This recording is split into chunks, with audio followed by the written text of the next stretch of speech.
Hello. हाँ बोलो बाबू।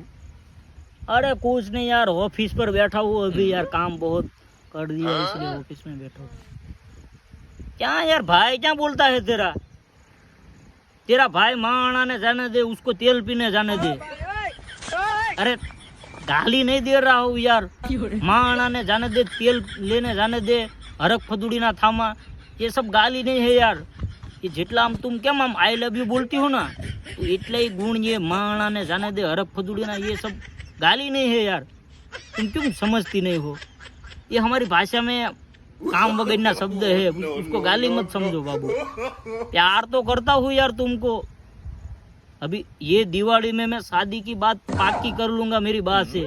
अभी तुझको खबर नहीं है मेरी बा कितनी खतरनाक है। तुमको परोना भेगी आड़ी नहीं पाड़ देंगी और मुझको भी परोना भेगे आड़ी ना पाड़ देंगे। अरे यार मैं दुनिया में किसी से नहीं डरता हूँ, खाली मेरी बा से डरता हूँ। क्योंकि मेरी बा को देखकर हम, मेरा पग है ना, थर थर थर थर कांपता है। अरे वो डोला काटती है ना मेरी बा, उसको पता चलेगा कि मेरा लड़का हिंदी वाली के साथ चालू है, उसके साथ लगन करने वाला है। हाँ बाबू प्यार करता हूँ। तुमने जो घड़ियाल दी है ना, उसको मैं आँखों दी होता रहता हूँ। कोई पूछता नहीं है ना कितला बजा, तो ही मैं कहता रहता हूँ कितला बजा। अरे प्यार इतना करता हूँ बाबू, जान जिगर ने घोड़ू जबरू किसके लिए।